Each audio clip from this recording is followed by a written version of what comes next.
Good evening, good evening, good evening. Welcome to Looking for Love. I am your host, Trey Kearney. This is my co-host. Lamar Hall. We got some guests in the building. Let's start with the lady Fila Antwine. and the gentleman. Hello, everyone. I'm Dr. L. All right. So we're here every Wednesday night at 8 p.m. Eastern Standard Time on the New You Nation Network YouTube channel. If this is your first time here, this is Looking for Love. We come on here to bridge the gap between Generation X men and Generation X women to help us just have healthy, whole relationships without all of the gender wars. So, Lamar, how was your week? Going good. Going good. How's yours? It's going good. Anything you know Jermaine had a seizure, right? Yeah, you told me that. Yeah, so that is a little rough, but we good. We good now. Dr. L, how's your week? So far, so good. I've been taking this week off. I was busy. I was really busy last week, so I'm goofing off this week. So okay, Fila, what about you? A little chaotic. I'm getting back into things. I was off last week for like kids' end of year stuff, so now I'm back in the thick of it. Okay, so if this is your first time here, this is Looking for Love. This is our run of show. We do our What Would You Do segment, which is where we answer our viewers' questions. Then we go to our Let's Sip on That, where we have a little bit of celebrity relationship news. Then we go to our Beauty and the Beast segment, where we give you a health and wellness tip. And our disclaimer is anything that we share with you, ask your doctor first, because we are not doctors and we will not be responsible for anything that you do. And then we go to our final thoughts.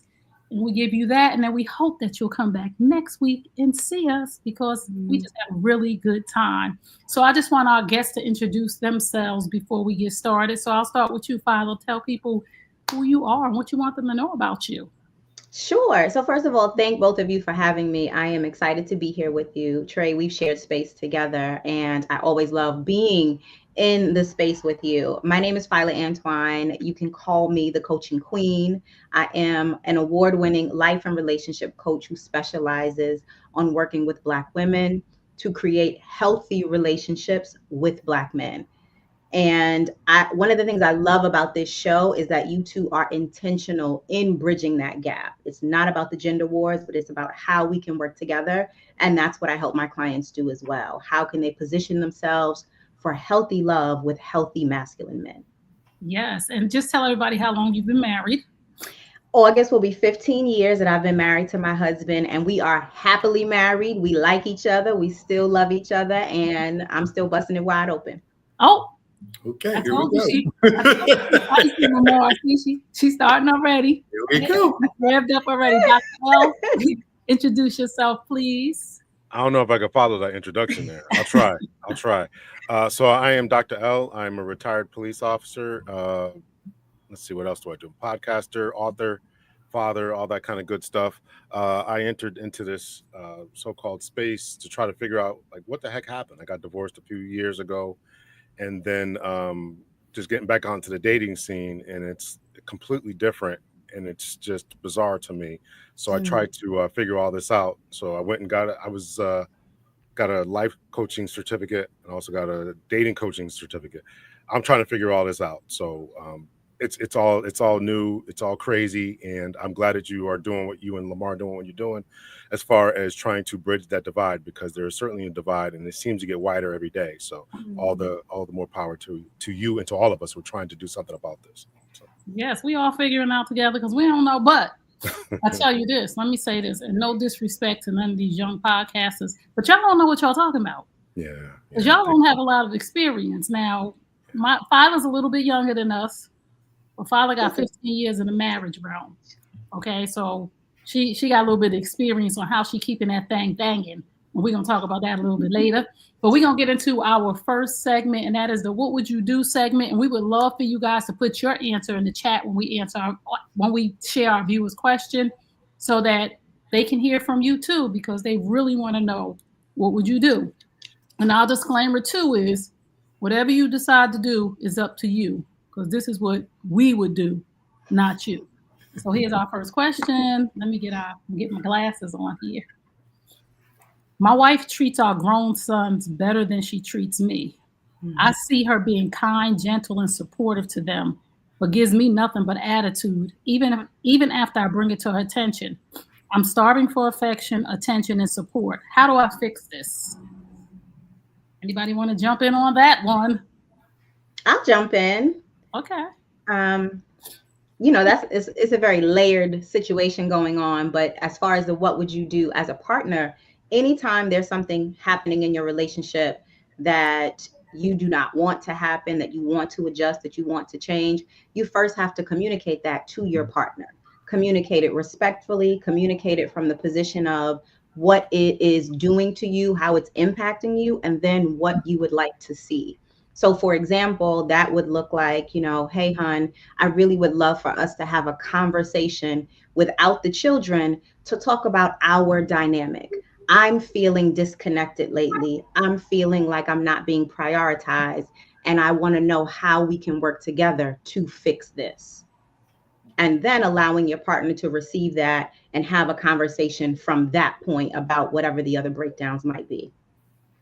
And I'll piggyback off of Fila and say, we as women, we have to realize that there's a little boy inside of our man, right? And when you see your partner can be loving and can be kind, now it's a different thing if she's treating the boys the same way. And these are her grown sons.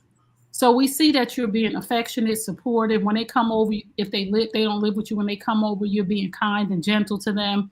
You're giving them attention. So the sad part about it is for her husband to watch and know that she's capable of it. So I would say to him to have a conversation again. He said he's brought it up to her attention before. Now, this is where the hard part comes in. Mm-hmm. And I always say this, me and Lamar always say this. If this is the best that this is going to be, if this is never going to change, if this is how she's going to treat you, if she can't fix it, you have a really hard decision to make, that either this is good enough for you for the rest of your life, or homeboy, you gonna move on. Mm-hmm. Fellas? It was very similar to my situation. Once my daughter was born, I saw that she was capable of doing certain things, and it just never materialized that that same energy came towards me. So, after years and years and years of thinking, like what we talk about, it's like I had my list, of things that I needed, how I wanted to be loved, and really it came down to it: was she not willing or not capable? And she just wasn't capable to love me or even, wanted to do it. So ultimately, the marriage demise. So. Do you have any regrets? No. I'm getting in your business. That's all. I got peace in my life, and that was just one spoke in the bike. So there was multiple things, but that was something I noticed very early on, and she was very clear. She told me very clear. She said, "I'm not going to love you 100%."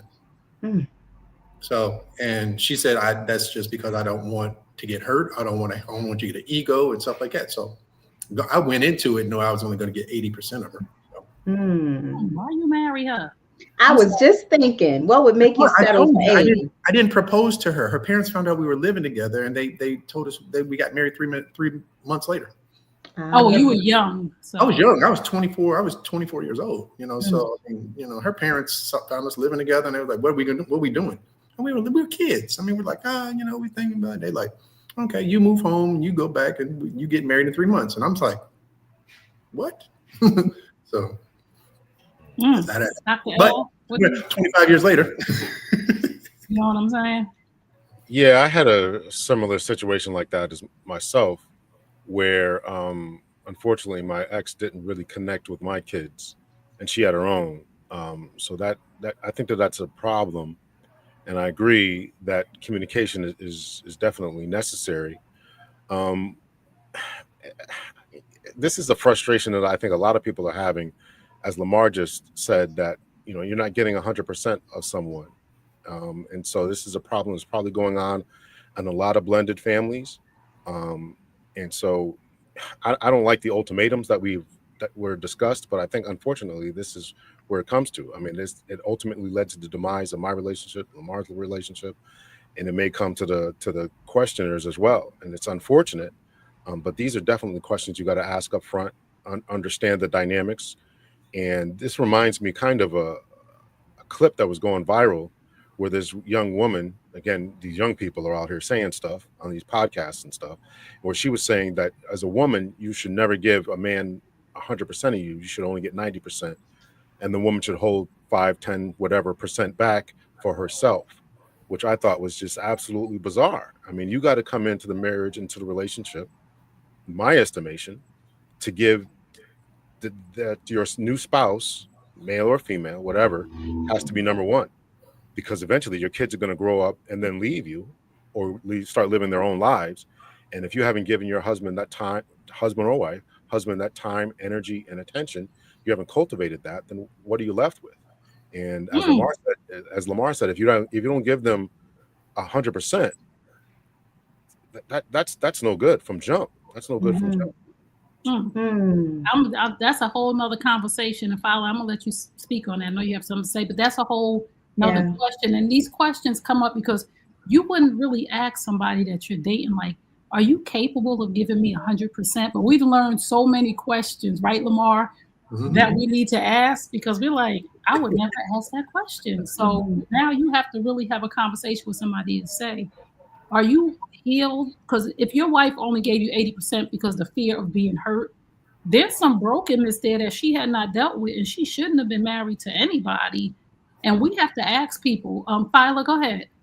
I was just going to piggyback off of that as well. I think a lot of people get into marriage as an SOS. Either it's survival or it's settling, right? So I'm getting married as a survival mechanism from life, from the hardships, from stress, from paying bills by myself, or I'm settling for this partnership because I don't believe I'm going to get all the things. So once you're in the relationship and you get to the point where you realize you're not getting what you need, that's one thing. But there also has to be some accountability on the part of both partners to say, this was an SOS situation for me. I settled into this, or I only got into it out of survival, and then try to backtrack to make it better. But sometimes it's too late before the marriage even starts. Whoa, the SOS situation. Lord Jesus, that's a whole book, girl. You gonna write that? I think from your lips to God's ears. Yeah, and my pen. That's definitely a whole word right there. And I think that's what a lot of men are dealing with nowadays, particularly with the age of the internet. I just had a conversation with a friend of mine, Stacy, who was on my podcast. And so we were talking about this new dynamic that's going on, and that ladies with the internet are really kind of telling on themselves. Right. And so this SOS type of thing, right? They're only getting married, not only, but a lot of times they get married just for survival or just to settle, right? So they've had the bad boy phase, quote unquote. They've done whatever they're going to do. And now, okay, I'll take you. So a lot of men are waking up and saying, wait a minute, now, I want to be the best. I want to be your best option. And so this is a struggle that men are dealing with now, because we are, quote unquote, getting the tea. We're seeing what's going on behind the scenes here, and we don't like it. I'll tell you that right now. We don't like it. I don't think when the internet was created that people really thought the way that information could be shared and that the collective consciousness of people would start to change. And I think we're starting to see that, whether you pick any genre, whether it's, health or, the government or whatever, there's information on it, and you're being fed through it so much, especially if your algorithm changes. And men are just like, they're seeing all these women talking crazy, and they like, nah, I'm good, because you have access to so many women that you don't have to interact with. So it's not necessarily, if I'm on the internet, it doesn't cost me money to watch these podcasts and look at these women and get their mindset and go, nah, I'm not going for the okie doke for this time, because long time ago, guys didn't share. They didn't know. So now this information is being shared, and men are waking up. We're not, especially there's a division. So there's men that do what they want because they have money and they can do it. And then there's simps that are going to make up the majority. And the guys that can do what they want because of money or looks or whatever the case may be, those are the guys that are winning. And those are the guys that every woman wants. They don't want the simps. They'll play the simp. But you want the guy with the money. You want the guy that just has a lifestyle that you want. And that comes with a different set of rules, because that guy has now woken up. I think the women think they want the guy you're talking about. But then once they're in that pool, they recognize that this ain't really the party that you thought you were going to. And the internet isn't real, right? And based on the algorithm that you are looking at, that's what you take into real life with you. That's where the divide comes from. What we're seeing online is not real. And I'm hearing from the hearts of the women who are online, like, I have it all together and I have the money and the career and all the things, but baby, you're still sad and lonely at home. None of those things makes up for what they really want. Right, because listen, if you are a guy that makes average money, average height, average look, you are invisible to most women from a man's standpoint. Because y'all have already told, if he ain't 6 foot tall, if he ain't got 6 figures, if he don't have 6 inches, that guy, think about it. How many men that are walking around that women don't even pay attention to? This is the problem here. This is the problem that I have with women that want 6 feet. If you 5'2", please just mind your business. Like, listen, I'm 5'3 1/4. Okay, I don't want no 6'2" man. Right. I'm saying there's women. I'm 5'11", so I'm not saying I want a 6 foot tall man because it's some sort of status. I'm just 5'11", and I'm just like, it's kind of sort of like looking at a woman that's 5'4", or 5'2", or 5'6". Like, I want a 6 foot tall man.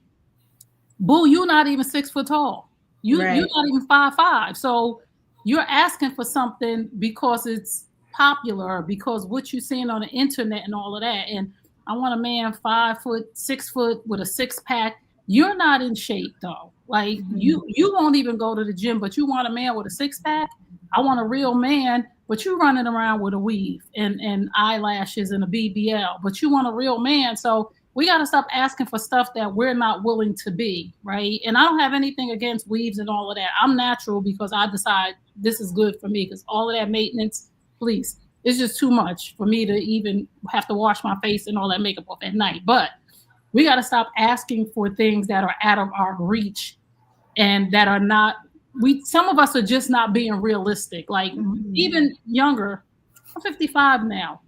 Things have changed for me. Priorities have changed. It's not, you don't have to look like Boris. Like, I really need you to take care of yourself. I really need your kidneys to be functioning. I really need you to be able to get a hard on. I really need the real, you know what I'm saying? Yes. I really need you to be able to, not pee on yourself. Like, I need you to watch your prostate, and, when you come out the bathroom, make sure a little bit of pee ain't dripped on your pants. This is my concerns right now, 55. So I'm just realistic with myself.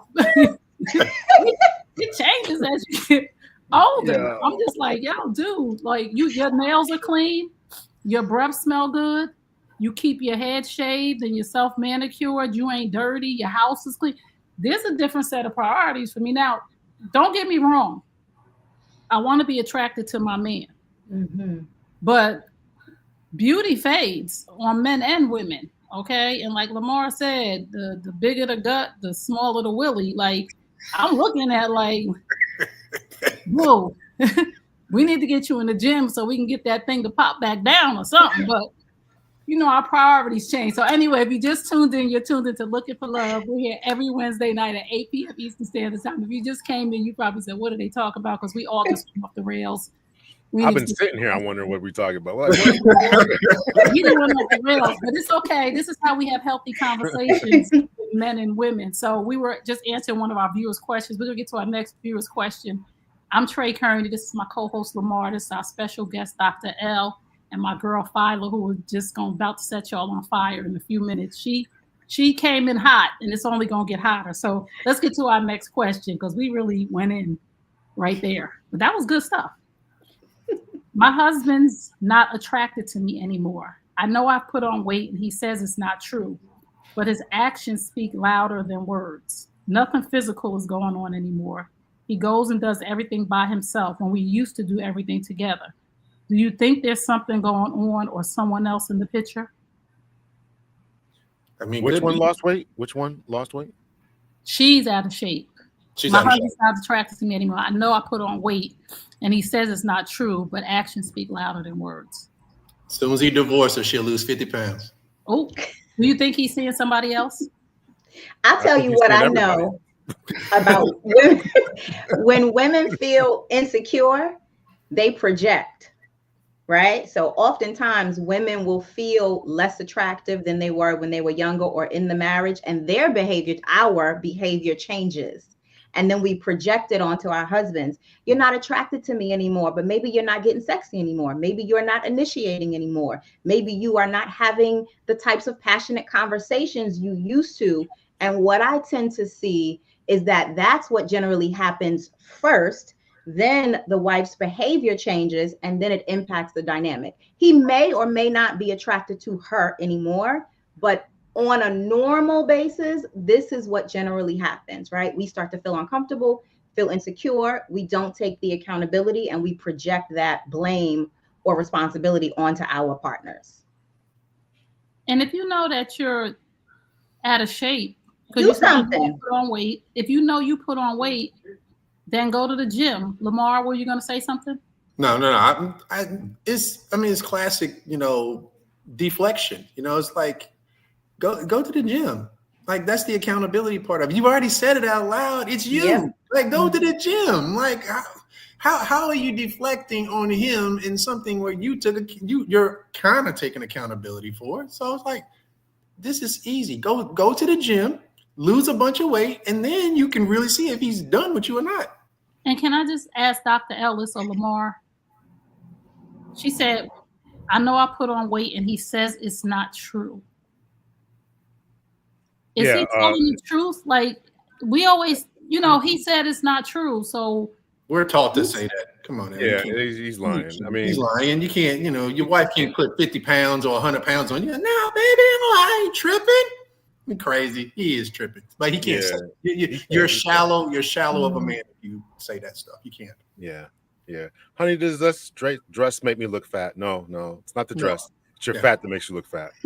So you really have to. You just have to be She has enough self-awareness to know that she put on weight. So have enough self-awareness to go to the gym, and that's just the bottom line. So. Yeah. And this is another question for the fellas, because this is more of a fella question, but one thing I learned, and y'all can tell me if I'm wrong, because this is just from my observations, and a man said this to me before. When a man's routine changes, either something's been added or the woman he's with is going to be subtracted. So his routine changed. He's going places without her, and they used to go places together all the time. Well, he could be embarrassed because of her weight gain. But when y'all routine changed, and I noticed this in one of the relationships I was in, I knew something was wrong because his whole routine had changed. Mm-hmm. When y'all routine changed, because y'all are very routine, and when that routine changed, what does that mean from a male perspective? Or am I off track? I don't know who told you that, but I definitely agree with that. I think that if you start changing things up, something's up. It's coming. Yeah, so it's coming. So it's time to really kind of kick into gear as a woman and say, okay, what's up with this? So he starts buy a new set of underwear, going to the gym, going for walks, something's working a bunch of overtime, right? so there's something going on here, and so you got to pay attention to that. You got to pay attention as a woman. You got to pay attention to that. And most men are very routine. I'm routine. Don't mess up my routine now. So very, very. Mm-hmm. Very, and I'm same thing, same routine. It's like I said, he's one foot out the door. So he's just waiting to get the nerve to be like, listen, it ain't getting no better, because we are not designed to just throw in the towel. You have to understand going into it, men take the less piece all the time. So we're taught that you're not going to get everything you want. You're not going to get treated how you want. Your hopes, your dreams, all that, you're going to feed into this woman, and you hope that she gives you a little bit of that back. The good ones do, the bad ones don't. And think about what we just said here, right? So guys are trained not to say anything. So we're kind of suffering through it, right? We're not going to tell you that you're gaining weight because it'll be an argument. So next thing you know is we become dissatisfied, and at that point we're just going to start. Okay, I'm going to get in shape. I'm going to do this. I'm going to do that. I'm going to move myself in a different direction. And whether we do it intentionally or unintentionally, we're trying to extricate ourselves from the situation in a nice way. So our inability to communicate on the guy's part, he may have to look at that and say, why didn't I tell her if I'm going to the gym? Why don't I ask her to come with me? So there's things that the guys can do, but if the woman's self-aware enough to know that this is an issue, then do something about it, you know. And then if the weight gain could also be a stubbornness in communication. So if we're trying to do something, I'm not trying to eat right and you're gaining weight, what else are you not listening to me about? Are you not listening to me about household chores, about saving money, about disciplining kids? So this, you know, the weight gain is one aspect of could be a broader set of issues that are going on as far as the whole communication and breakdown in the other relationship. Yep. Oh, that was good. Mm-hmm. That was a gem right there. Ladies, if you don't have your pen out, that was a gem. Mm-hmm. And this is another thing, since we're having this conversation, and I tell women this all the time, when they gain weight and they say, I had a baby and I did this and I'm aging and all this other stuff, they say, it's so sad because men, you're supposed to have unconditional love. And I tell women all the time, and Fila, you could jump in too. I tell women all the time, there's a difference between unconditional love and unconditional attraction. Your heart don't have eyes, but your head does. So you can have unconditional love. This person is not saying that they don't have unconditional love. There's no such thing as unconditional attraction, because attraction comes with conditions. Mm-hmm. If I was with a man and he met me and I have long hair and he says, I love long hair, and I go and bald my head, he's not going to be attracted to me. It has nothing to do with the unconditional love. It's the fact that, Trey, what happened? You know, I love long hair. You know, when I met you, you was 145 pounds, like you're 250 pounds now. So we have to get away from that unconditional love thing. And I think this is what a lot of women think, and what this woman is talking about. He should still love me if I'm fat. Unconditional love. We have to get away from that, because men are visual creatures. Mm-hmm. Whatever way he met you. And I try to stay, like, when a man approaches me, I say, oh, I know he likes tall, light skin, long hair.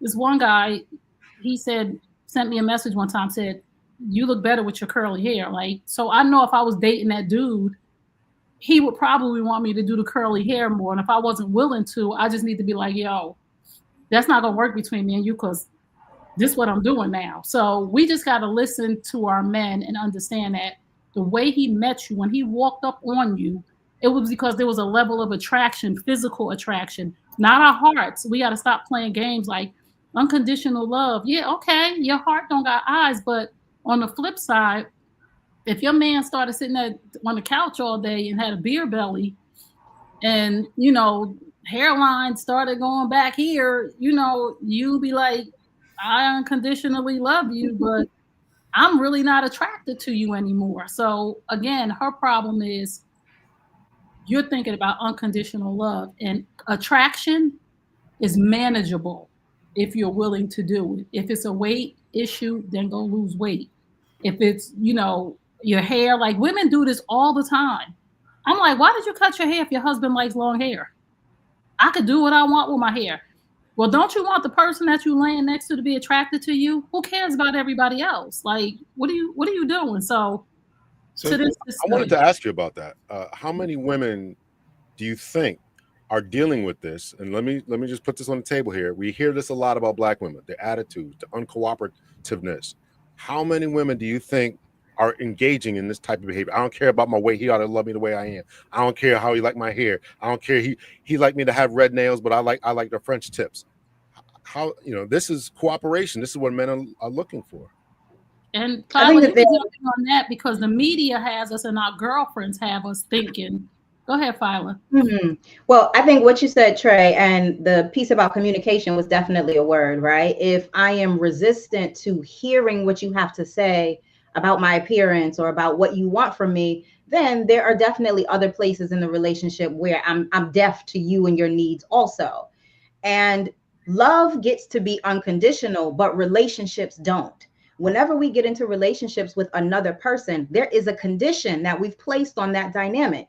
I'm choosing you for these conditions. You're choosing me for these conditions. So I may love you unconditionally, but in order to stay in this relationship, you have to meet the conditions that we discussed and we agreed on in this relationship contract.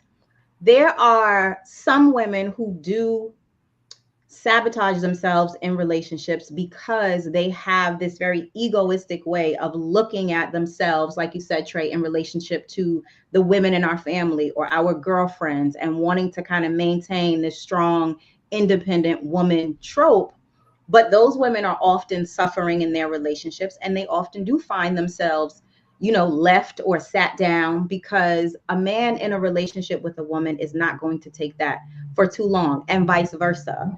But when it comes to you knowing, as in this woman, knowing that she has an issue, knowing that she has a problem, even her asking the question to the show is her deflecting and not taking responsibility. Instead of asking us, she should be putting a plan in place to get better, to get healthier, to be more connected to her husband. So she doesn't really seem like she wants improvement. She simply wants to be coddled in her lack of accountability.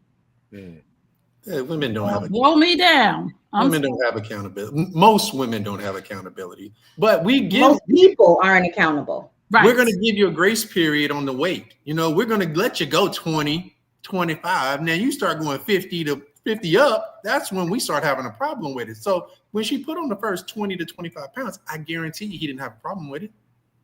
Because I think there's also a time limit of a person's request falling on deaf ears. Like there's women like, I had kids.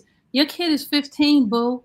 Like I had a C-section. I know, I did too. And with the C-section, there is a little faux pas down there. There is, but it doesn't have to be a whole spillover. So we have to stop with the excuses. And when people tell us what they need, like Fila, I love what you said about relationships come with conditions.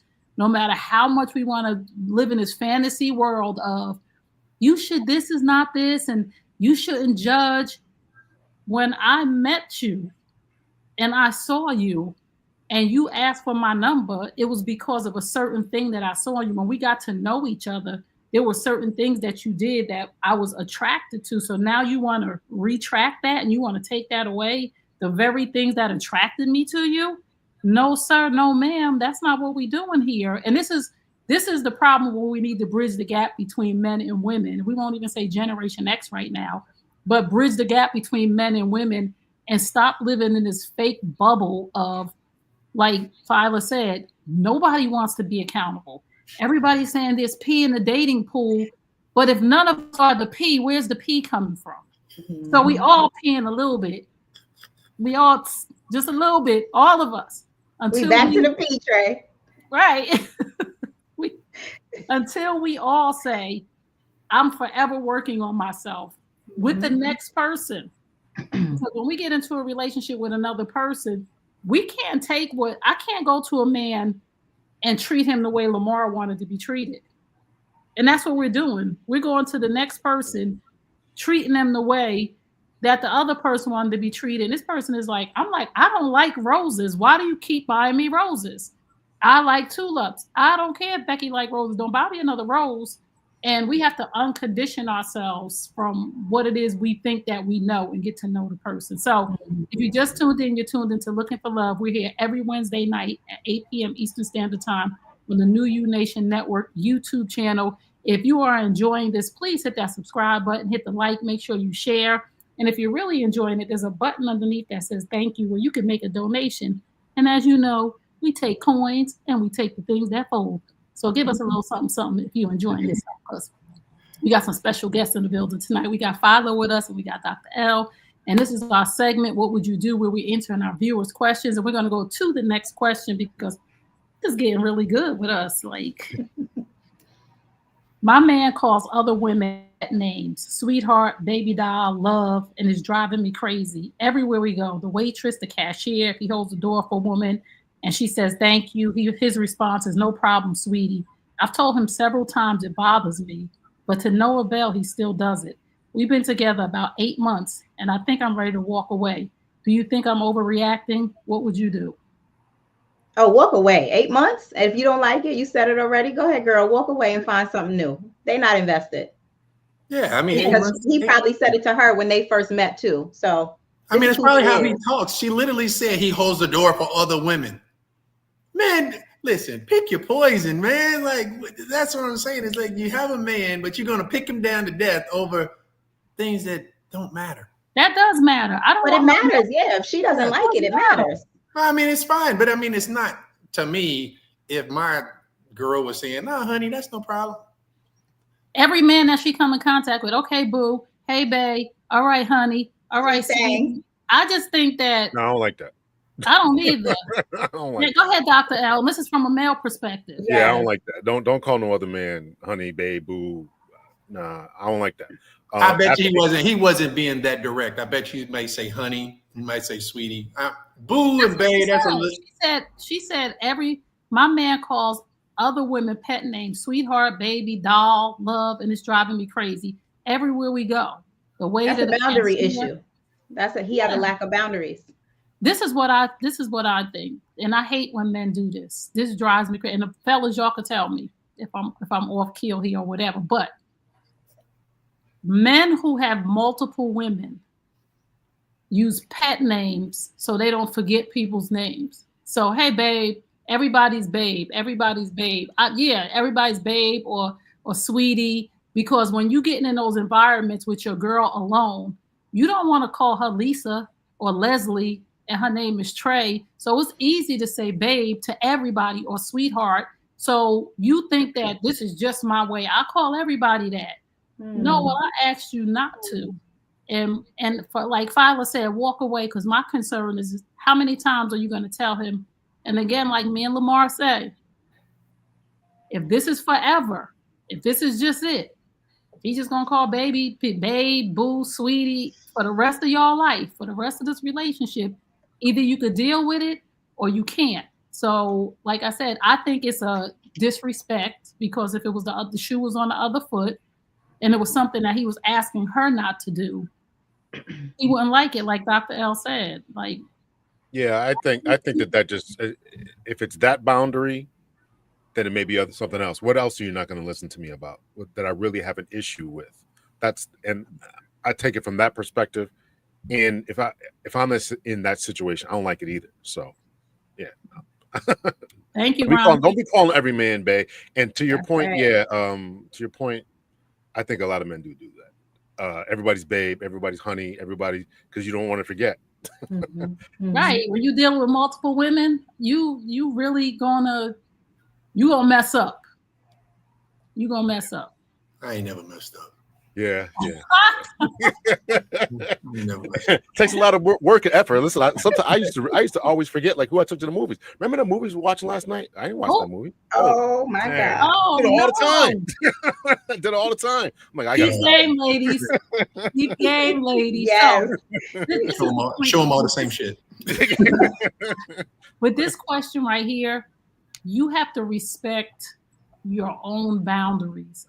All of us. If something bothers you, you have to be willing to walk away from it, or you have to deal with it. So anytime your spouse or your partner or somebody you're getting to know asks you not to do something and you're not willing to do it, like, it's a no-brainer. Like, I gotta let you go. So we're gonna go to our next question. Sis, walk away. It's just gonna drive you crazy, because he's not gonna change. He already shown you 8 months and he's still, oh, all right, sweetheart. All right. I would kick him under the table. I would punch him in his arm. He would be so mad at me. I would be huffing and puffing. So I just have to walk away, because he'd be so embarrassed, because I would be like, oh, okay, I guess you're going home with her, huh? He'd be looking for me. I'd be gone already. Right. Because that's a form of flirting. And listen, Fila, right, as women, when somebody says things to us like that, we take that as a form of flirting, whether we're the waitress, whatever we are. If a man says, all right, babe, we like, you know, absolutely. Like, Absolutely. So, I think men take it like that. I take it like that when somebody starts calling me honey and sweetie and stuff. I'm like, what's going on here? Right. Are you flirting with me? Yeah. Then the girl, she's sitting at the table looking crazy because the waitress is looking at him now, or the woman he held the door for, or whoever is now looking at him. Mm-hmm. And she's sitting there like, oh, okay. So again, cut your losses, because he has no respect for you. and it's going to be something bigger next. And you might as well not waste another. Ain't nothing worse than 8 months than 8 months in one day. You can move it. We're going to go to our next question. My ex-husband cheated on me during our 16-year marriage, which led to our divorce. He came back after 4 years and says he's changed. He's a changed man and wants me back. He's in therapy. He said he has a great group of men supporting him. Says he's ready to be open, honest, and transparent. Do I forgive, forget, and give it another try? I believe in love after cheating, depending on the circumstances. I do, because cheating is just a symptom. The cheating is the symptom of a larger breakdown. So it depends on what the overall relationship looked like, if they're both willing to come to the table and be honest and transparent about what led to the breakdown in the relationship. Because cheating, and I'm not talking about habitual cheating, right? She said he cheated in their 16-year marriage. Now, if he cheated one time and this led to the divorce, that is an opportunity for them to have a conversation, because we are grown-ups and grown-ups are not perfect and relationships are not perfect. So if the person is worth sacrificing some of the sort of the way that other people are going to look at you, some of the ego, I would encourage a conversation. Now, if he's been a cheater, that's a different type of issue. So many women are like, if he cheated, girl, leave, but their man is laying next to them and he'd been cheating since the day that they met him. So we have to kind of be realistic about the humanity in us and really look at why the cheating occurred and how many times and what the patterns were like as well. I agree. You know, a lot of people say once a cheater, always a cheater. I was a cheater. I'm not a cheater anymore. There was a situation that went on in my life that I was immature. And I believe when people ask me, why do people cheat? I believe every person cheats because they're immature. I believe we all have reasons. You know, my husband didn't have the money. My wife wasn't sleeping with me. And cheating is an immature way out. And I believe that people do change. And after 4 years of, you know, maybe being outside, and I had an aunt and uncle that got a divorce and they got back together because they went outside and they was like, yo, outside ain't outside. And they was together till death did them part, till my uncle passed away. He came back like, yo, I'm sorry. Because sometimes you got to let people go to let them grow. And sometimes people don't learn until they lose something. Go ahead, Lamar. My ex-wife's little sister did that. Her and her husband separated for about 3 or 4 years. They get back together. And I said, what do you think happened? And so my daughter's like, I don't know. I said, yeah, they both went out there and they value ain't shit. So that's why they trying to make it work. So you go out there, you ain't as popping as you think. You go back home. And that's exactly what's happening. You know, it's like, it guaranteed. If either one of them people was getting treated way better, or the level of person that they was dating, you wouldn't be entertaining that. Now you're ready to go back and both of y'all can be, you know, settled together and be miserable. Go ahead. It's good. I don't think reality set in, huh? I don't think I'm just saying, it's like if you do the work on yourself and you were grown enough to walk away from a marriage, if you go back to it, you basically just said you wasn't that guy or that girl, and you just, oh, this is what I'm gonna take. I think it's a matter of emotional intelligence and maturity, like Trey said. Sometimes you don't recognize or realize the gifts that you have that are present, that are in your life, that are in front of you. And if you haven't had enough experience, you think it's always going to be like that as well. So you do kind of need life to humble you a little bit. But if the maturity is there and it improves, and that person is actually genuinely working on their well-being and their development, it's a possibility. But you still have to redate, reconnect, get to know each other, and take your time in the new process as well. So what's the probability of him not cheating?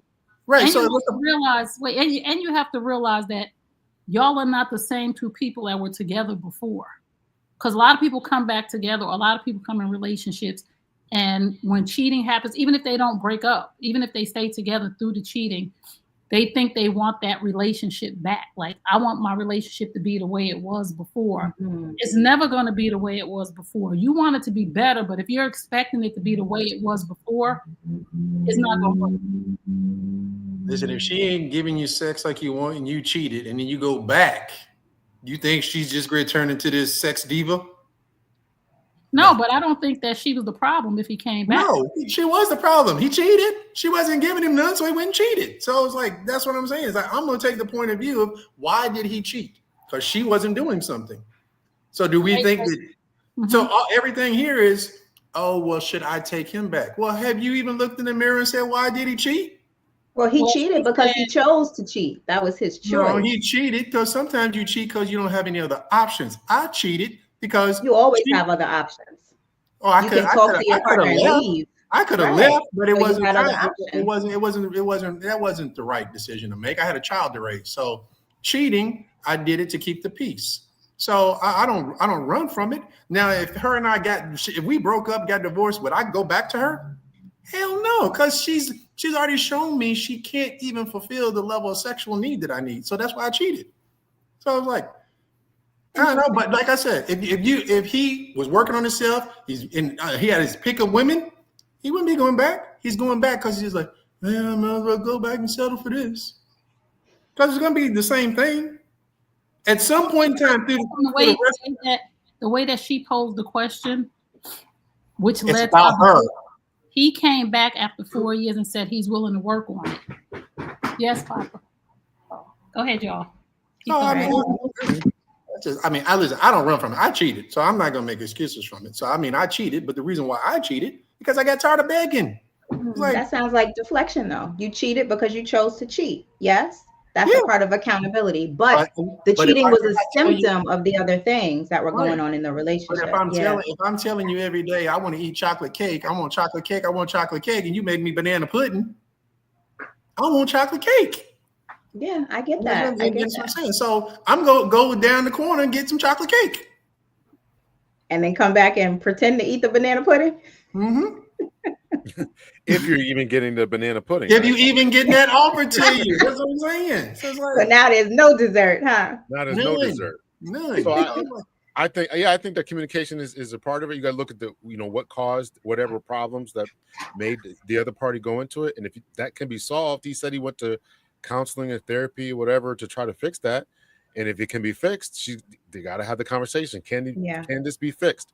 And then, as in Lamar's statements there, if it's a matter of, listen, you can't fulfill my sexual needs, there's no need for us to get back together. On the other hand, if after a conversation it's like, okay, we can work out whatever situation, maybe I was working too much, I felt lonely, whatever, if that can be fixed, you can fix it. So I just believe that from the way it's presented to us, of him saying he wants to come back and he's got a great support system and says he's ready to be open and honest, that it was a lot of it on his part. And I'm not saying that there wasn't some things that she didn't do, but to come back and say, I'm in therapy now, I have a great group of guys around me, says a lot about him. Right, but he is doing the work. Where is she doing some work? Well, we didn't say, we don't know if she already did work. We don't know. We just saying we going from her question of and what. I'm glad Dr. L's on here. I can read Dr. L's face. No, I'm just saying we're going from the facts that she's given us. He came back 4 years later and said he's in therapy. He has a great group of men supporting him and says he's ready to be open, honest, and transparent. That says a lot about the situation. And she's asking us now that he said these things to her. Should she take him back? That's her question. Her question is not what she needs to do. Her question is, with him coming with these facts, I'm in therapy. I have a great group of guys around me now. I acknowledge I want to be open, honest, and transparent. Do you take him back? And the answer is the risk worth the reward, number one. Ask yourself why y'all broke up in the first place. Why you got a divorce? What led to the divorce? And do you believe that he's doing all of the things that he says he's doing? And if you believe those things, there's nothing wrong with having a conversation and getting the professional help that y'all need, because y'all definitely need to sit down with some professionals to make sure everybody's on the up and up. Yeah, I agree. And once they get to that point, then I think, to Lamar and Dr. L's point, she can then also ask herself, am I willing to be the woman that he needs me to be at this point as well? But it does sound like he took the onus of the breakdown in the marriage. Right. He said he's ready to be transparent, says he wasn't before. Exactly. So if you just tuned in, you're tuned into Looking for Love. We're here every Wednesday night at 8 p.m. Eastern Standard Time on the New U Nation Network YouTube channel. If this is your first time here, please hit that subscribe button, hit like, share. And if you're having a good time, hit that thank you button and make a donation. So we're going to get to our next segment because this was excellent. And I'm thinking this is our guest tonight, Dr. L. Dr. L has a podcast. We would love for you to check it out. And my girl Fila is here. Fila is a relationship expert, and she helps Black women have healthy relationships with Black men. And we are going to get to our next segment. And let's say some shout outs. Hey, Garrett, what's up? Hey, Sweet Tea. Hi, Vibe. Hold on. Yeah, man, we got to jack you for that shirt, man. Man, I'm a huge Star Wars fan, man. Everybody knows that. So the rarer the better, man. I find all kind of stuff. Yeah. So we're going to get to our next segment. Our next segment is our celebrity relationship news, and we call that Let's Sip on That. So, Fila, this is going to be really good. So let's listen to this, guys. So let me make sure I'm doing this right. Pull up on her. Sit down. Oh, come on, because we need this to happen. So this is Ciara going up to Jim Jones, advising him to marry Chrissy. So listen. Sorry, because I just really need this to happen. I don't want to get mad at me because I don't know how you feel, but I really need y'all to just go ahead and I'm coming in hot. No. Should I just stay on what I'm on right now? Yeah, go ahead. I'm stay on it because why not? Why not? Like y'all have like lived life in every capacity anyone could live it in. You're living like you've already done it. So let's just seal it properly. Seal it properly because you know what? He deserves it. You deserve it. Why not? Like I look at y'all and I'm like, they're so cute, they're so fly. Chrissy is so beautiful and so dope, and she holds you down, like down. Like this is a spirit talking through me right now. I'm just saying, like I saw you and I got excited because I love what you are to me to music and what you meant to me coming up, and also when I see y'all like from a love perspective, y'all like touch so many people. It's time. It's time. But let me be your flower. You was here to give me them words of encouragement and the words of advice. I really need. Yeah, I appreciate that. That means so much to me. Oh, you think you got good? Come on, man. Come on, awesome. So let me just give the backstory on Chrissy. Jim Jones and Chrissy have been together since 2004. They've been together over 20 years and had 2 failed engagements. And one of the engagements, Chrissy proposed to Jim Jones. So what do you guys think about the fact, one, that Ciara came and said they should get married? And 2, how do y'all feel about if a man wants to marry you, he will? So, man, when did Ciara become this love guru? I mean, just because she picked up her sucker simp, man, don't mean like, man, that dude's a sucker. Listen, no, he's not.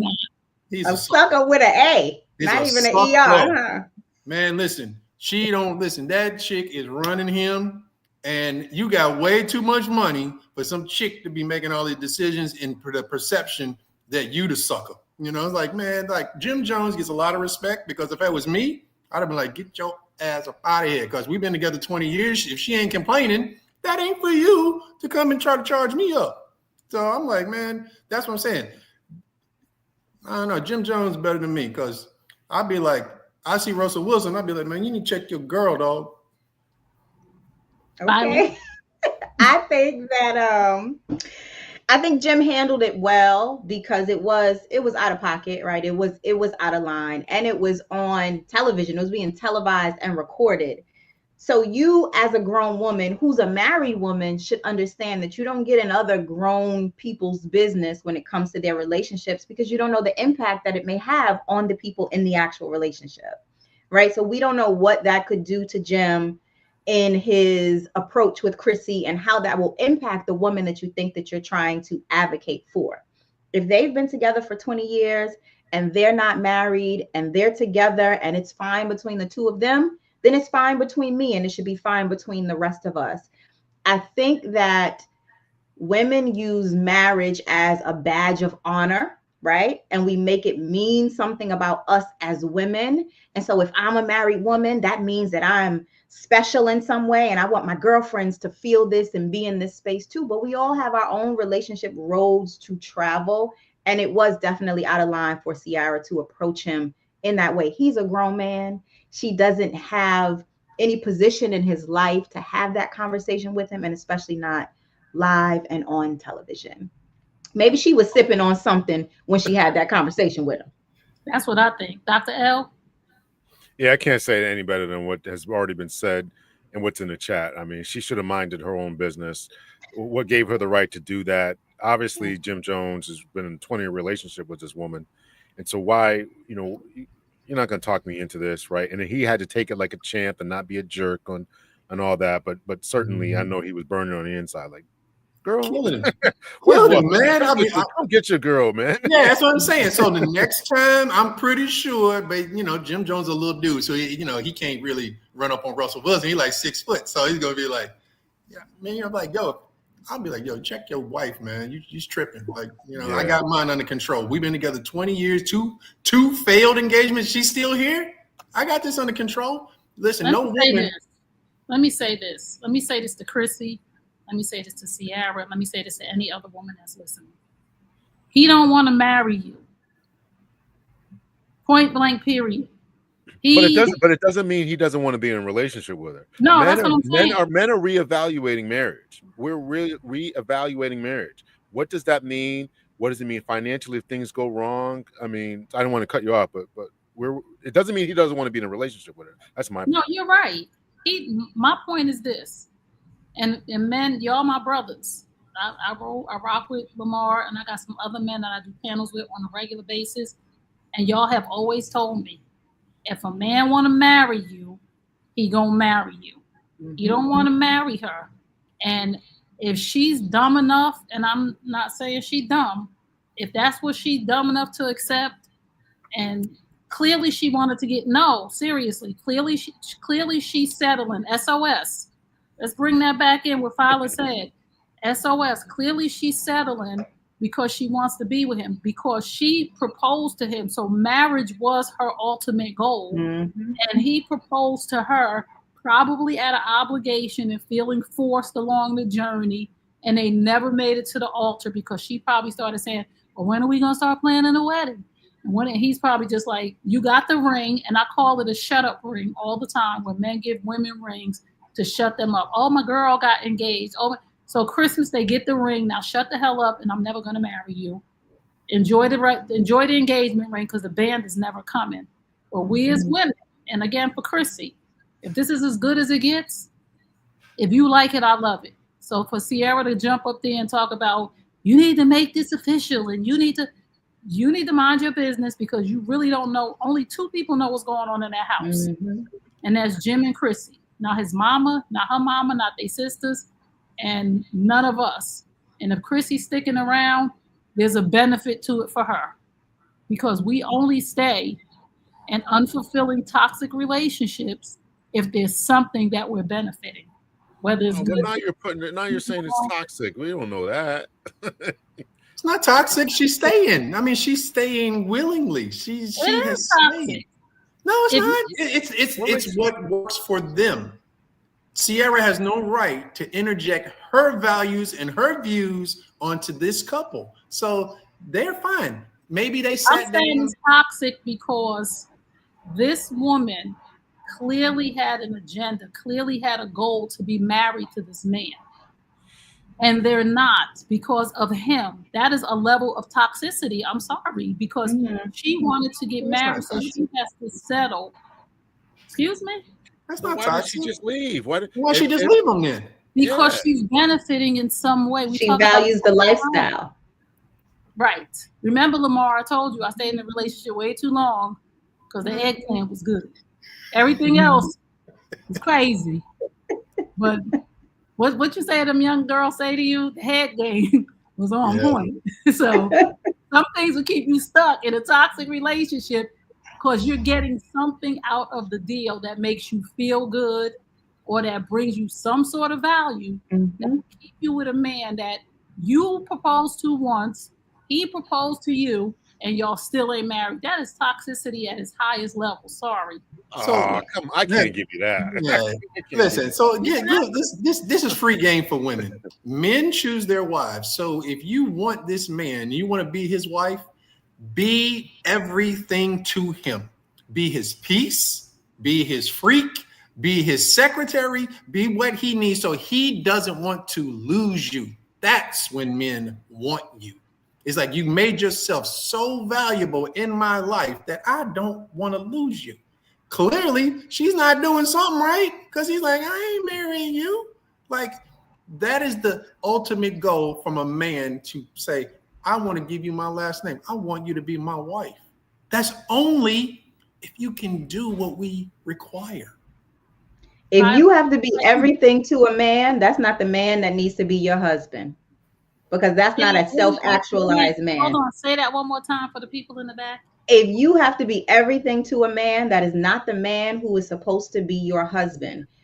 Again, relationships are conditional. So I have conditions for you to meet. You have conditions for me to meet. But I would never expect my husband to be everything for me. And my husband would never expect me to be everything for him. I got to be your wife, your chauffeur, your secretary, your administrative assistant, your dentist, your therapist. That's exhausting, right? We're supposed to come together in partnership. There's an aspect of nurturing that happens in the relationship, but I'm not your mama. I'm not your therapist, right? I am your wife. I am your partner. I am your equal. If I need him to be my everything, that means that I'm too empty. And if he needs me to be his everything, he's too empty. We need to be two separate people and figure out what we need to give ourselves. I guess she told can't disagree more. Yeah, I can't disagree more. Yeah, I disagree. Well, wait a minute. Why do you disagree? You think a woman is supposed to be your everything? Yeah, I mean, as close to it as she can get. Yeah, this is exactly what I talked about before. You're giving me 90 instead of 100%. Yeah, if I need you that's to be not my what it means. If I need to be my you dentist, get that 100% of me. and dick in my mouth.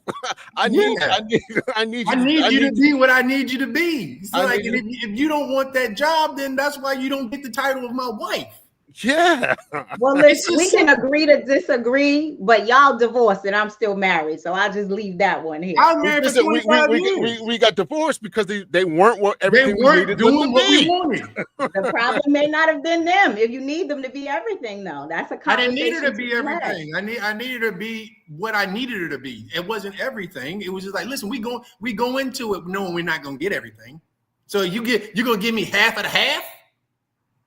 No, everything you need is different than everything. Initially, you said everything. So maybe that's where the miscommunication is. I mean, that I need. Okay. I don't want you to be my world, if that clarifies it. No, I need you Thank you for clearing that up. It's important to me. Mm-hmm. If you just tuned in, you're tuned into Looking for Love. We're here every Wednesday night at 8 p.m. Eastern Standard Time on the New You Nation Network YouTube channel. And right now, we were doing our Let's Sip on That celebrity relationship news. And of course, we went a little bit left, but we're back. We're going to bring it on back. But this is really a healthy conversation. And we're here to bridge the gap between Generation X men and Generation X women. And it's good to hear the different perspectives from us of where we can agree to disagree, because this is what happens in relationships too. It just should never be to the extreme where we're not meeting halfway. Like, we can agree to disagree on some things, but like Fila said, and like Lamar said, there are conditions in this relationship that I'm expecting you to meet for me. So those are the things where we have to be clear on what are my deal breakers. Yeah. What is it that these are the things that must be involved in this relationship in order for me to thrive? So some women need financial stability. Some men need, mothering.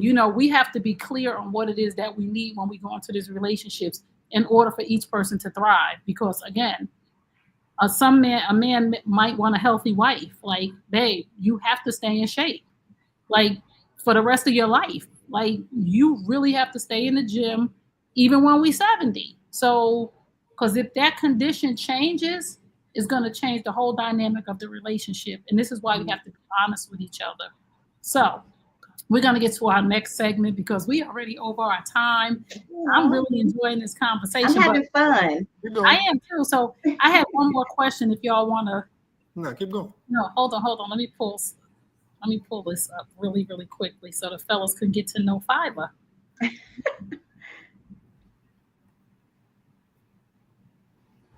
Listen, Queen, I'm going to tell you how to snatch a man's soul, how to have him begging you for your time, your attention, and your energy in just 4 simple steps. Showing him that you care, being quiet enough to create safe spaces for him, building the connection and the intimacy, and then prioritizing physical, sexual pleasure. That is how you have him coming back for more and more and more, and how you position yourself to be the apple of his eye and the one that he thinks about no matter who he's actually with. Thoughts, fellas? What did you mean by the last statement, no matter who he's actually with? What did you mean by that? So this is in dating. In dating, we get to have options, right? And so oftentimes the women that I'm working with, they are positioning themselves in dating. If we're in a committed monogamous relationship, then it's just the two of us. But in dating, we still want to make sure that we are exploring our options. So to clarify, the 4 things are that you have to actually care about a man. I think a lot of women, to Lamar's point earlier, are looking for a service provider, right? Or are looking for someone to take care of them as opposed to actually being caring with that man. I do believe women should meet the needs that a man has for them, have sexual intimacy, and really have mind-blowing sex. Orgasmic sex should be prioritized when you are in a relationship with a man, for you and for him. Like, each of us gets to be satisfied, and he should be the center of your eye, the center of your attention. So even if I'm out with you, but I'm dating other people and it's not committed, I want you as a man to feel like you're the only man in my world. I want you to know that I care about you. I'm listening more than I speak, because often, as the fella said earlier, women are taught to prioritize their needs in the relationship and disregard a man's. So it's really just about kind of flipping some of that on its head and creating balance in that space and being everything that he needs you to be and agreeing to do that in the dynamic. Yeah, so he is always thinking about you, even and this is dating though. We're talking about dating right now. Go ahead, Dr. Okay, so I'm confused as to how are we in this dating process? Explain to me the dating process, what that looks like when you're dating multiple people and we're not committed yet. How long do we do that for?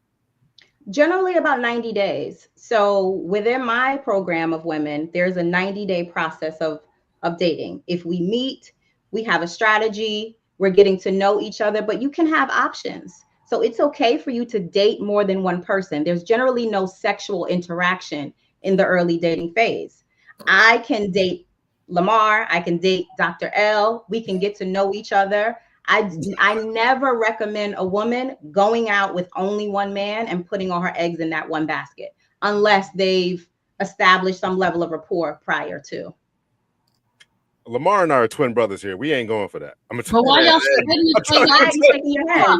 What are you not going for? Which part? I'm gonna tell you. Wait, pause for 1 second. I want to show another video really quick, and then I'm gonna let y'all answer, because this video is right in line with what we're talking about. I just want y'all to hear this, because I was going to ask the men about this. So let's watch this really quickly. Hold on, let me pull it up. To be fishing with a fishing pole. Okay. You throw the net. Ooh. Okay, so all these men, they throw a net. They date this one at the same time. And then they narrow down until they find the one. Okay. We just one at a time. Oh my God, he just got married all of a sudden and I don't know why. Throw the net, ladies, and look at them and then go, okay, I want you, because that's what they're doing to us. I keep hearing absolute terrible garbage that's coming out of some of these ladies' mouths. I'm sorry. Men are not going to go for that. I do what I call a three or 4 day. I go back and forth with that. I take you on one date. We're obviously talking, text messaging, having a video chats. Take you on a second date. First date is probably, we do something simple, walk in the park. Second date, maybe we meet for lunch. Third date, we go to someplace nice. And after that date, are you seeing anybody else?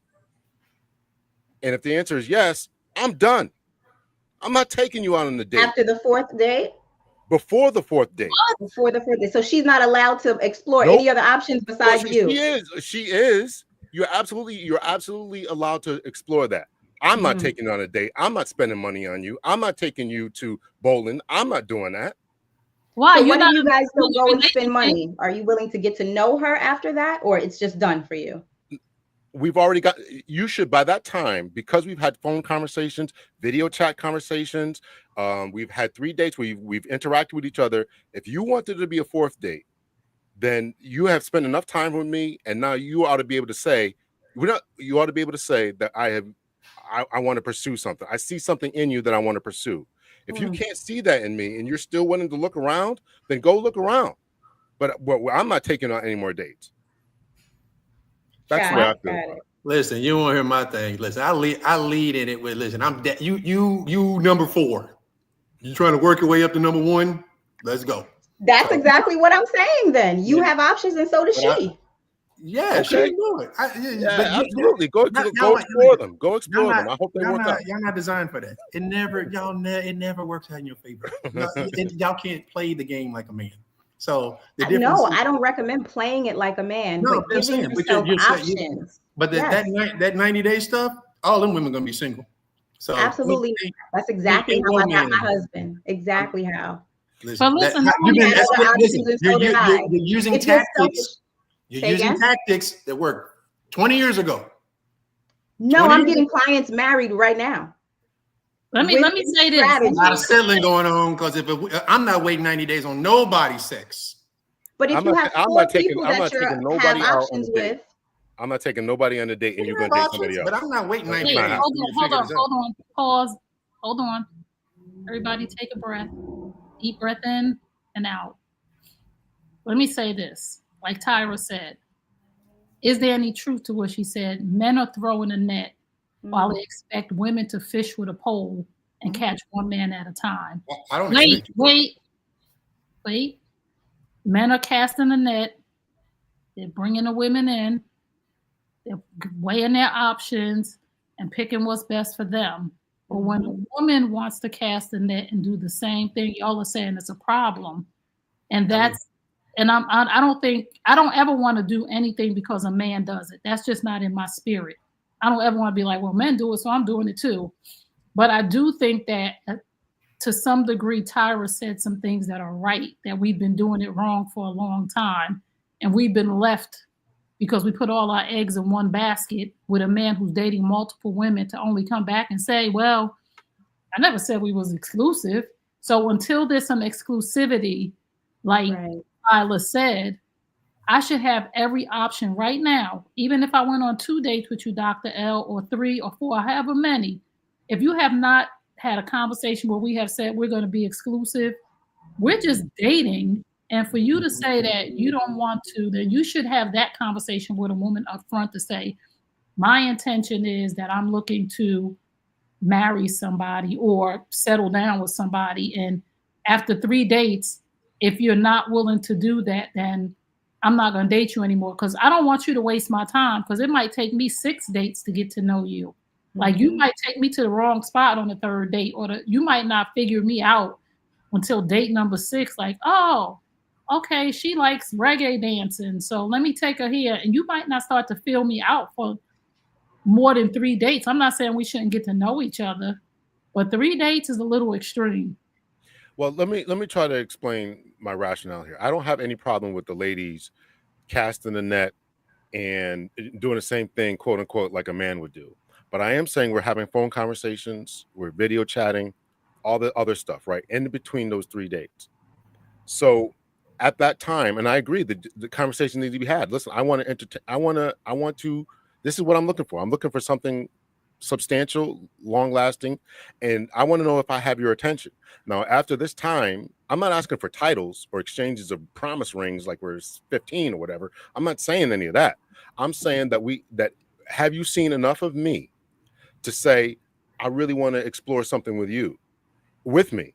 And if not, then, and you still say, okay, I still want to go out with so-and-so, and I still want to see somebody else, you're absolutely fine to do that. But now I know where I stand in that I am not, as Lamar said, I've not worked my way up to number one. And that's totally fine. I'm good with that. I know I'm not your best, as I mentioned before, I'm not your best option. You still want to see what's out there because of whatever. Okay, cool. That's the end of it for me. That's my philosophy. But before they get to that point, when you're in the early dating stage, are you willing to accept the fact that she may be seeing other people? I assume it. I assume that if I went out with one date, I'm assuming she's talking to other people are texting her. We went out on one coffee date. Okay, maybe the coffee date was on a Wednesday. I asked her, you free this Friday or Saturday? No, I got plans. I assume that's what's going on. Okay, so now you want to see me again. Okay, Sunday we go for brunch. Oh, okay, cool. Okay, we have more conversation, more texting, more video chats. Now next Friday we go to a nice restaurant. That's the third date. Now you've been seeing other people, I'm assuming. You've been texting other people, you've been video chatting other people, and you've been dating them. Okay, now you've had your net out there. Where do I rank at in this? And do you see something in me that should be explored further? If not, I'm good. Well, I think that's a fair conversation to have. I think that's fair. You have the understanding that I have options just like you do. Now, if we've gotten to the point where we're spending time together and we're building some intimacy, and you step up and you say, you know what, I think I see something more here, and I would like for us to explore that exclusively, then by all means, if this is an option and it's viable, she gets to say yes. But from the door, some men are opposed to women having any other options once they step in the room. And that's what I say is problematic. Yeah, totally different game for me, because it'd be like, when you gonna settle down? You outside, huh? No, I'm not outside. I'm not outside, but I'm just like, man, I've been with somebody for 25 years. This is the problem. When I hear you say stuff like that, when I hear people say stuff like that, I've been with somebody for 25 years. If that's your mentality, that you've been with somebody for 25 years and that's going to have some effect on our relationship, I don't want to deal with you, because I don't have nothing to do. It don't have effect on it, but there's no rush. I did not have the luxury of picking my wife. I didn't. What is there a great probability I would have married? Yes, but I'm 20 years old. I get married at 24. I would not make the same decisions today. So I'm a lot wiser, a lot more healed, and a lot better of a man. So I know walking into it what I need. And if there's 7 things, 7 out of 10 that I'm needing, and you only show up with 3, that don't mean we can't be friends and can't hang out and be cool. That just means you don't hit all 7, and you're not going to be my wife, because I don't need to be married again. That's just what I'm just saying. I don't have to. I got a house. I got my own car. I got my own. I don't need to be married again. So if I tell you, I call Trey, I'm going to get married, I'd be like, I need to meet this woman because she's amazing. That's just where I'm at, but that's just our generation. I'm not looking to just attach myself to somebody. She's going to be my best friend. It's going to be cliche. It's going to be like, this my dog. You don't have to worry about me cheating. You ain't got to worry about none of that shit, because I'm going to be with you. But until then, that don't mean I don't want to hang out with you. That just means you probably need to do some more work on yourself if you really want me. I think that's the clearest thing you've said tonight. I really appreciate that, because I'm sure that you're a great guy. Things that you say do seem like they're still carrying some of the bitterness of your past. No.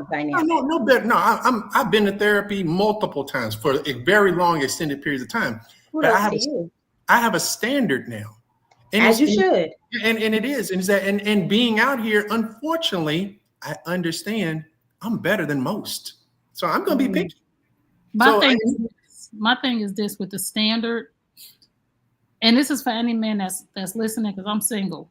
With your standard, I don't want to be punished, your standard being built on your failure in another relationship with another woman. But I'm just saying there's a lot of people going around and they're unconsciously punishing other people because of the experiences that they've had in other relationships. And we have to shed that. Like, I'm not going to say, I hear people saying, I'm never getting married. And I'm like, you let another person have control of your destiny because of what happened with them.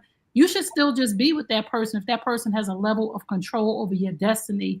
I was in 3 serious relationships, and I don't base any of my decisions to be with a man on any 3 of them, because they were 3 different individuals that just didn't work out for me. So the next guy should not have to be measured against them or be punished because of something that I saw in those 3 men. Those just were not the men I was supposed to spend the rest of my life with. No, nobody's being punished, but what it does is that those failed relationships show me what I needed for my next relationship that becomes the standard. So if you don't like holding hands, if you're not in the gym, and those are the things that start becoming the standard. So now I can pinpoint it real quick, and I don't have to waste my time with you. Oh, you don't go to the gym? Ain't putting up with that. Oh, you like to wear weave? I ain't putting up with that. You want to wear the big eyelashes? You don't want to wear, less makeup and work on your face and get your skin right? You're not for me. That's the standard. Do those failed relationships also help you to create standards for yourself where you need to improve as well? And then, listen, just this is a disclaimer. I've never had a woman leave me, ever. No woman has ever waken up and said, Lamar, this isn't working. I need more from you, and leave. They stay because I know I'm a good man. I know it. It's just that somehow through the lineage, they do something that I'm just like, why are you going to paint me in this corner and make me make this ultimatum? It's like, I can't do it, and I'm to the point in my life, I don't have to tolerate bad behavior. Okay. And that's why I walk away. If you just tuned in, you're tuned into Looking for Love. We're here every Wednesday night at 8 p.m. Eastern Standard Time or the new U Nation Network YouTube channel. And we have just finished our segment, Let's Sip on That, where we were talking about celebrity relationship news, and a conversation from Ciara running up on Jim Jones led us to this conversation of what things should look like for you and how you should really set a standard for yourself and let us tell you what you think, what you should think, how you should move, and what you should do. So High Vibe said Lamar sounds fearful and avoided. I never said I don't want to get married again, but I'm going to get married to the person that's my best friend that I feel like I can't live without her. And I'm not settling. It's not going to be a settle, but I don't care what anybody says. So it's just like, so. We're going to get to our next segment, which is our Beauty and the Beast segment, which is our health and wellness segment, where we give you a health and wellness tip of the week. And if you guys want to share one with us, Dr. L and Fila, we would love to hear. It can be a mental tip, it can be a physical tip, or whatever you want to share. So Lamar, do you want to go, or Fila, do you have one? I have one for, does it have to be if you're single or in relationship, or we get to choose? So if you are in relationship, my health and wellness tip is to have morning sex. Oh. It is one of the ways that you build connection right from the start at the early part of the day with your partner. The two of you go out of the house on your adventures, thinking about each other, feeling good. And it puts you in the mood and the mindset to want to come back home to your partner because you are leaving satisfied and fulfilled. And you two are the first point of contact for each other. Can't have a bad day if you start off with sex. Can't. Dr. L. Yeah, I like that. I like that a lot. I think I would say it's never too late to start working on yourself, particularly physically. No matter what shape someone's in, start going to the gym, start eating right, make the small incremental changes along the way, going to the gym once a week, eventually to 2. If you're used to eating lunch with the burger and fries, switch to a burger and an apple. Just make small changes along the way and keep making those changes. And after a while, you'll see some things occur in your life. So. Consistency. Yes. Yep. I'm gonna give you guys the benefits of a high alkaline, diet. So, I've been talking over the last couple of weeks about, going to this one ingredient, which somebody told me it sounds very close to keto. I don't know. I didn't really look it up. So just alkaline, just, pH. So if you don't know what pH is, potential hydrogen, for your body. So the body typically has about a 7. That's about normal, the midway. So it's from 0 to 14. 7's about, midway. So there's a lot of health benefits for creating an alkaline, type body, weight loss, obviously, because you're going to change your diet. You're going to be potentially just eating protein, fruits, and vegetables, nothing processed. Stay away from processed food. So I've been going to the grocery store lately, and it's just now my mind is really looking at things like that's processed, that's processed, that's processed. And you stay, once you start staying away from that stuff, like a lot of people tell me like, yo, you're losing weight. I am losing weight, but I'm slimming up to the way I'm supposed to be. All that unprocessed food, the refined sugars and all that, the corn syrup, all that stuff is bad for you. And it's in everything. So you have to really work. So again, alkaline foods are going to be your avocados, papayas, mangoes, things of that nature. I just give you a few, just start introducing fruit, vegetables only in a protein, and you'll see how your body reacts. Especially in the morning. After the sex. After you have sex. Before the sex. Hey, nothing like biting into some oranges after you got some. Nothing like eating papaya off his penis. No, let me Get stop. you ready for that. All right, don't start me up. See, Lamar done corrupted me, y'all. So I never like this before. So my health and wellness tip of the month is check on men. It's Men's Health Month. Check on your brothers, check on your uncles, check on your sons. Just check on the men in your life. Just show them that you care, because a lot of men are stressed out right now because there's so much pressure being put on them, especially our Black men. So that is my health and wellness tip of the night. Check on all the men who are in your life and just let them know that they are loved. Call somebody tonight and say, hey, I love you, brother. Hey, I love you. I love you, Dr. L. I love you, Lamar. Y'all my people. And if y'all ever need somebody to talk to, I'm here. So we thank you guys so much for tuning in tonight. This has been a blast. I want Fila and Dr. L to let everybody know where they can find you and how they can work with you. Fila, ladies first. Sure. So you can find me across all platforms, TikTok, Instagram, Facebook, and YouTube at She is Fila. Yes, SHEISFILA. Dr. L. So I'm mostly on YouTube, Dr. L's podcast. I have an Instagram, but I don't really post that much. So that's Dr. L's podcast 1. I think that's what it is. So I also have an audio podcast listening. So if you listen on Spotify or anything like that, it's Dr. L's podcast. Surprise, surprise. So I do some life coaching. So if anybody's out there is looking for life coaches or whatever, I do that. I got a podcast. A friend of mine, Dr. B, and I are going to start another podcast coming up. So we're going to talk about justice and faith and how theology and criminal justice systems can work together to make the community better and all that kind of stuff. So we're going to be starting that soon. I'm really excited about that. Let's see what else is going on. Trey's going to be on my show 29th. She's coming on. Let's see. Lamar's coming on Sunday. We got a show coming on Sunday. Dr. B's going to be back. That'll be the 3 of us. And we're going to be talking about what the ladies are doing wrong in relationships. So this is part of a 4-part series that we kind of did. And that's it. I'd like to have Fila on if I can get her contact. Maybe after this, we could have a conversation or so. Maybe have. I'm already subscribed. I just went to the podcast, Dr. L. Okay. Well, yeah, I definitely want to have you as a guest. Speaking of the wellness stuff, right? I have where I go get my wraps every day. It's like a health food store, and the owner is going to come on Friday. We're going to do a live show on Friday. I forget what time. It's either 10 o'clock or noon, something like that. So I'm looking forward to that. So we got some good stuff coming up. Some good things are happening. So appreciate that. And I appreciate the subscribe. Thank you, Fila. Thank you. Of course.